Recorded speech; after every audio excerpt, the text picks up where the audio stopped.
This podcast is brought to you by vitamin B12, the master key to DNA's assembly line.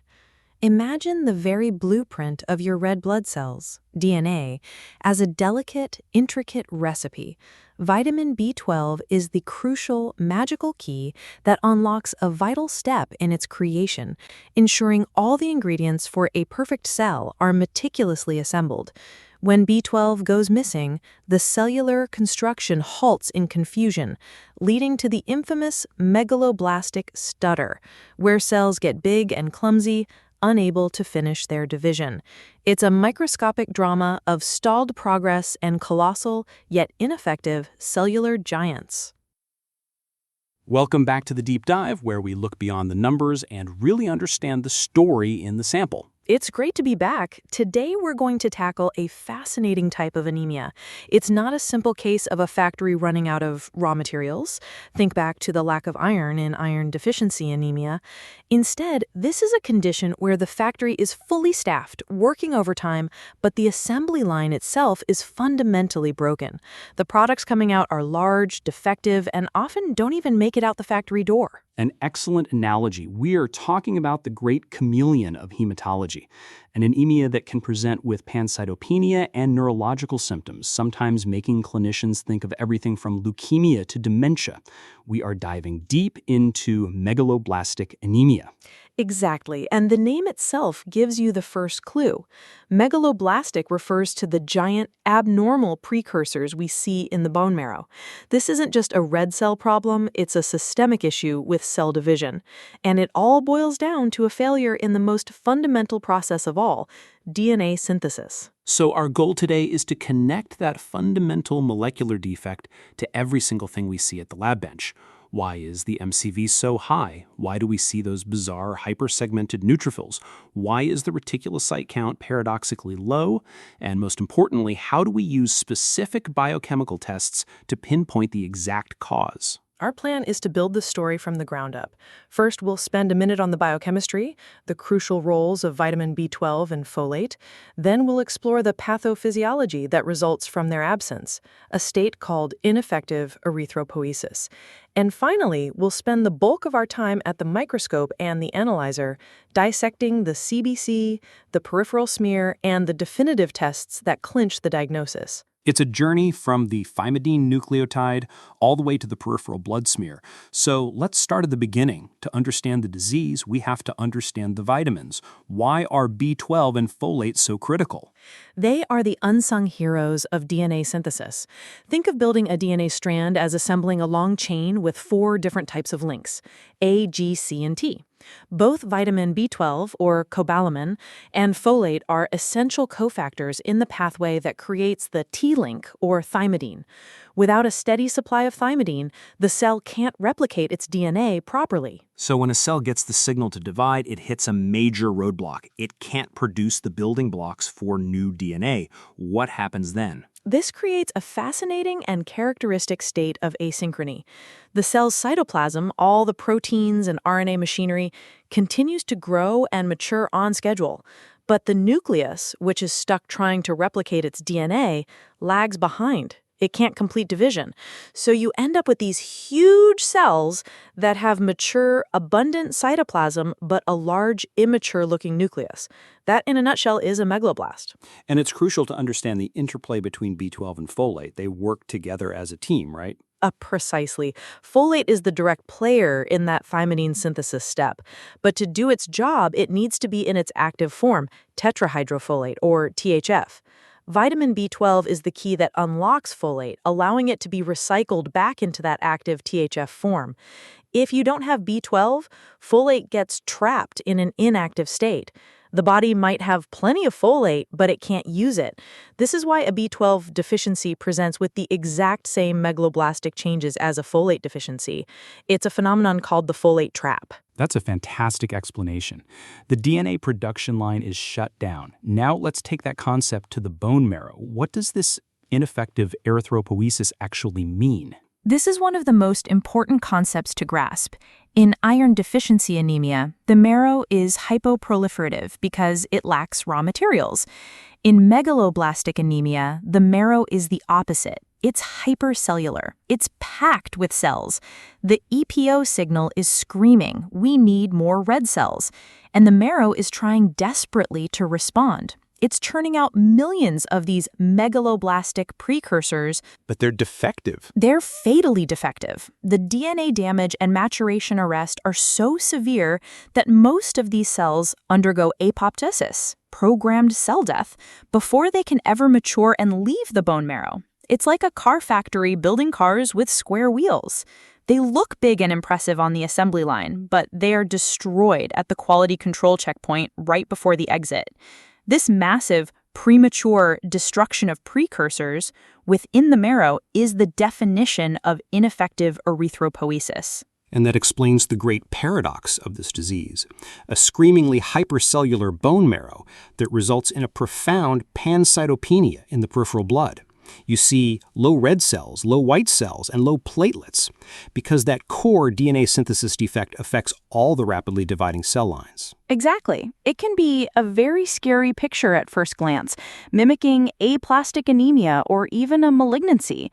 But the clues, as always, are right there in the lab data, waiting for a sharp-eyed MLS to find them. So let's go there. A CBC from a patient with fatigue, glossitis, and maybe some tingling in your feet lands on your bench. What do you see? First thing you're going to notice is the mean corpuscular volume, the MCV, and it's not just a little high. In classic megaloblastic anemia, the MCV is often dramatically elevated, frequently over 110, sometimes even up to 140 or 150 femtoliters. These are giant cells. And what about the other indices? The MCH, or mean corpuscular hemoglobin, will also be high, simply because a bigger cell can hold more hemoglobin. But the MCHC, the concentration, is typically normal. The cells are filled appropriately, they're just abnormally large. Then you look at the RDW, the red cell distribution width. It's going to be very high. This reflects the profound anisocytosis. You have this population of newly made giant oval macrocytes circulating alongside other cell fragments and misshapen cells. The variation in size is huge, so you have a very high MCV and a very high RDW. And as you mentioned, you scan the other cell counts. Hemoglobin is low, obviously, but don't be surprised to see leukopenia, a low white blood cell count, and thrombocytopenia, a low platelet count. Seeing that pancytopenia should immediately make you think of a systemic marrow process, and megaloblastic anemia is high on that differential list. Okay, the analyzer has given us a mountain of clues, but this is a diagnosis that is truly made on the peripheral blood smear. This is where the MLS becomes the indispensable diagnostic detective. What are the two absolute must-find classic morphologic features? If you remember nothing else, remember these two findings. First, the red cells. You're looking for oval macrocytes. They are not just big and round, which you might see in alcoholism or liver disease. They are distinctly large and egg-shaped. Seeing that specific shape is a huge clue. And the second finding, the one that is essentially pathognomonic. The hypersegmented neutrophil. This is the smoking gun because the DNA maturation defect also affects the granulocyte line. Their nuclei fail to condense and segment properly. They just keep dividing. The classic textbook definition is any neutrophil with 6 or more lobes, or finding 5% of the neutrophils with 5 lobes. When you see one of those, your megaloblastic alarm bells should be ringing loudly. It's such a beautiful and direct visualization of the underlying pathology. The cell just didn't know when to stop segmenting its nucleus. What other more subtle findings might we see on the smear that support the diagnosis? You're seeing the fallout from that ineffective erythropoiesis. You might see Howell-Jolly bodies, which are nuclear remnants that a normal spleen would remove. But here, the marrow is kicking out so many defective cells, the system is overwhelmed. You might see teardrop cells, basophilic stippling, and even some nucleated red blood cells. The smear looks incredibly busy and dysplastic. It's a picture of a bone marrow in chaos. So, CBC shows a macrocytic anemia with a high RDW and pancytopenia. The smear confirms with oval macrocytes and hypersegmented neutrophils. The picture is coming into focus. What about the bone marrow's functional response? What does the reticulocyte count tell us? This is the other great paradox. The patient is profoundly anemic, so you'd expect the bone marrow to be pumping out reticulocytes, but the count is low. If you calculate a reticulocyte production index, the RPI, it will be less than 2. This confirms a hypoproliferative response in the periphery. It's the final piece of the ineffective erythropoiesis puzzle. The factory is working overtime, but the finished products never make it to the shipping dock. A perfect summary. So the CBC and smear have provided a nearly definitive picture. Now we need to confirm the underlying cause. Is it B12 or is it folate? We move to the specific biochemical markers. Let's start with the direct vitamin levels. Right. The first step is to order a serum vitamin B12 and a folate level, usually RBC folate, as it's a better indicator of long-term stores. In many cases, this is straightforward. If the B12 is profoundly low, you have your answer. If the folate is low, there's your answer. But it's not always that clean, is it? Sometimes the levels can be in a gray zone, or there can be interfering factors. This is where we, in the lab, can offer a more sophisticated functional assessment. Absolutely. And this is where we bring back that biochemistry we talked about at the beginning. We can measure the downstream metabolites that build up when these vitamin-dependent pathways are blocked. We're talking about serum homocysteine and methylmalonic acid, or MMA. Let's break that down, because understanding this is key to being a true consultant. Why does homocysteine go up? The conversion of homocysteine to methionine requires enzymes that depend on both folate and vitamin B12. So if you are deficient in either vitamin, this pathway is blocked and homocysteine will accumulate in the blood. So an elevated homocysteine is a sensitive marker for deficiency, but it's not specific. It doesn't tell you which vitamin is missing. Okay, so that brings us to MMA. This is the tiebreaker. Why is it so specific for B12 deficiency? Because there's another critical pathway in the body where vitamin B12 acts as a cofactor, all by itself. The conversion of methylmalonyl-CoA to succinyl-CoA. This reaction has absolutely nothing to do with folate. Therefore, if and only if you are deficient in B12, that pathway gets blocked, and its precursor, methylmalonic acid, spills out into the blood. In a pure folate deficiency, the MMA level will be completely normal. So let's put that pattern together for the listener. If you see high homocysteine and high MMA, the diagnosis is vitamin B12 deficiency. If you see high homocysteine but normal MMA, the diagnosis is folate deficiency. This is such a powerful and elegant diagnostic tool that flows directly from the underlying metabolic pathways. It really is. And there are a couple of other chemistry tests that will be abnormal due to that massive intramedullary cell death. You'll often see a sky-high LDH and a slightly elevated indirect bilirubin. It can look like a hemolytic anemia, but it's hemolysis happening inside the bone marrow, not in the circulation. Now let's touch on the clinical importance of making this distinction.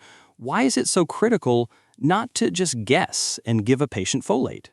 This is arguably the most important clinical takeaway for an MLS to understand.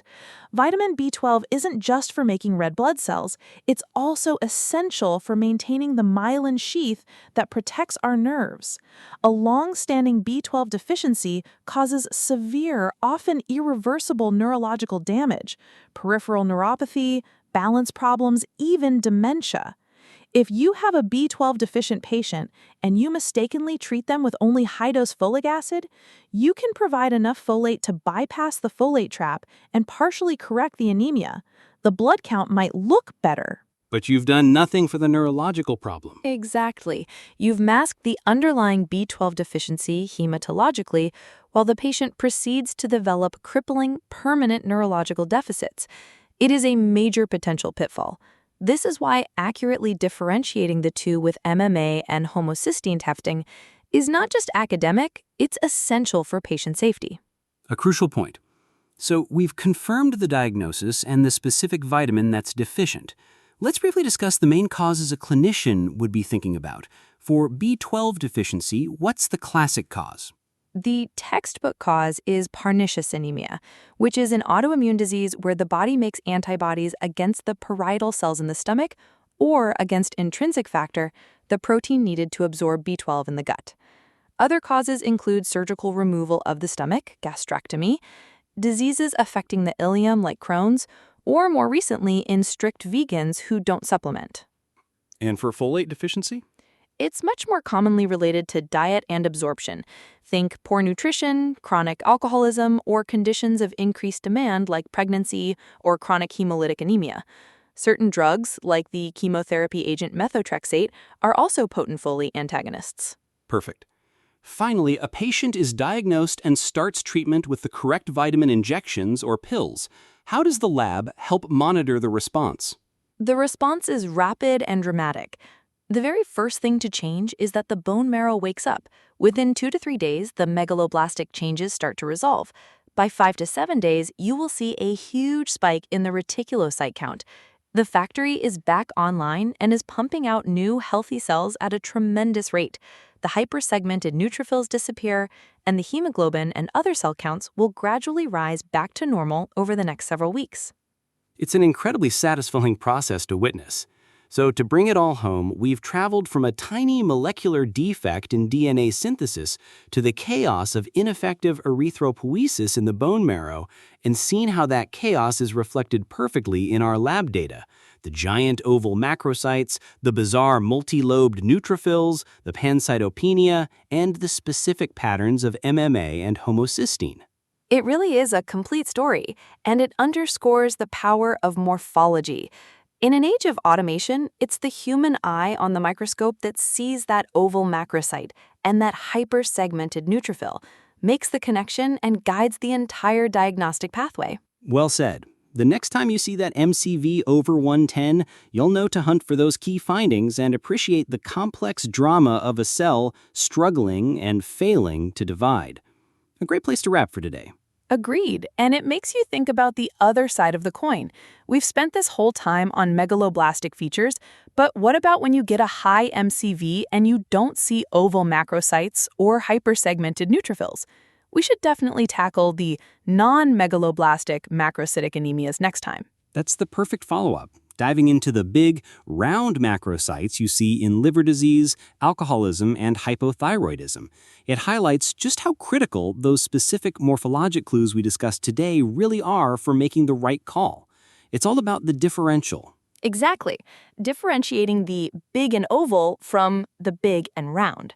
We'll see you next time on The Deep Dive.